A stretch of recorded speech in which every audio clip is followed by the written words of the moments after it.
ವಿದ್ಯುತ್ ದರ ಏರಿಕೆ ಹಾಗೂ ಪರಿಷ್ಕರಣೆ ಬಗ್ಗೆ ಸಾರ್ವಜನಿಕರಲ್ಲಿ ಗೊಂದಲ ಉಂಟಾಗಿತ್ತು. ಸಾರ್ವಜನಿಕರ ಸಮಸ್ಯೆಗಳ ಬಗ್ಗೆ ಪಬ್ಲಿಕ್ ನೆಕ್ಸ್ಟ್ ನಿರಂತರ ವರದಿ ಪ್ರಸಾರ ಮಾಡಿದ್ದ ಬೆನ್ನಲ್ಲೇ ಈಗ ಹೆಸ್ಕಾಂ ಸ್ಪಷ್ಟ ನಿರ್ಧಾರ ಹೊರಬಿದ್ದಿದೆ.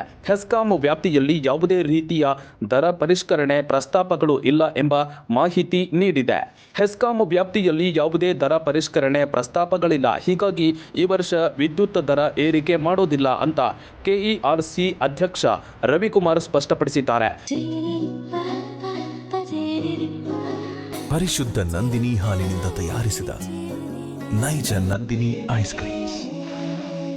ಹುಬ್ಬಳ್ಳಿಯ ಹೆಸ್ಕಾಂ ಸಭಾಂಗಣದಲ್ಲಿ ನಡೆದ ಹೆಸ್ಕಾಂನ 2024-25ನೇ ಸಾಲಿನ ವಾರ್ಷಿಕ ಕಾರ್ಯಕ್ಷಮತೆ ಪರಿಶೀಲನಾ ಅರ್ಜಿ ಕುರಿತ ಸಾರ್ವಜನಿಕ ವಿಚಾರಣೆಯಲ್ಲಿ ಅವರು ಈ ವಿಷಯವನ್ನ ಸ್ಪಷ್ಟಪಡಿಸಿದರು.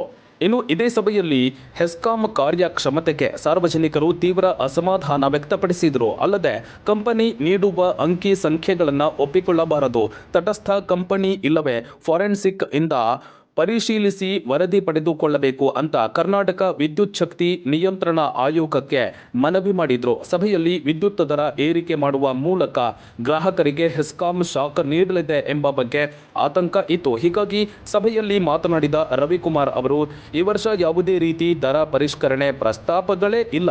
ಈಗಾಗಲೇ 2025-28ರ 3 ವರ್ಷಗಳ ಅವಧಿಗೆ ವಿದ್ಯುತ್ ದರ ಪರಿಷ್ಕರಣೆ ನಡೆದಿದೆ. ಈ ವರ್ಷ ಯಾವುದೇ ರೀತಿ ದರ ಏರಿಕೆ ಇರೋದಿಲ್ಲ ಅಂತ ಸ್ಪಷ್ಟಪಡಿಸಿದರು. ಇದಕ್ಕೂ ಮುನ್ನ ಸಭೆಯಲ್ಲಿ ಹೊರ ರಾಜ್ಯ ಮತ್ತು ರಾಜ್ಯದ ಇತರ ವಿದ್ಯುತ್ ಕಂಪನಿಗಳ ಕಾರ್ಯಕ್ಷಮತೆ ಹೋಲಿಸಿದರೆ ಹೆಸ್ಕಾಂ ವೈಖರಿ ಬಗ್ಗೆ ಹೆದರಿಕೆ ಬರುತ್ತೆ. ಕಂಪನಿ ಅಧಿಕಾರಿಗಳು ಮಾಡಿದ ತಪ್ಪಿಗೆ ಗ್ರಾಹಕರಿಗೆ ಶಿಕ್ಷೆ ಕೊಡಬೇಡಿ ಅಂತ ಸಾರ್ವಜನಿಕರು ಕೇಳಿಕೊಂಡ್ರು. ಇಂಧನ ಮತ್ತು ವಿದ್ಯುತ್ ಖರೀದಿ ವೆಚ್ಚ ಹೊಂದಾಣಿಕೆ ಶುಲ್ಕವನ್ನ ಹೆಸ್ಕಾಂ ಈಗಾಗಲೇ ಬಿಲ್ನಲ್ಲಿಯೇ ನಮೂದಿಸಿ ಗ್ರಾಹಕರಿಂದ ವಸೂಲಿ ಮಾಡ್ತಾ ಇದೆ.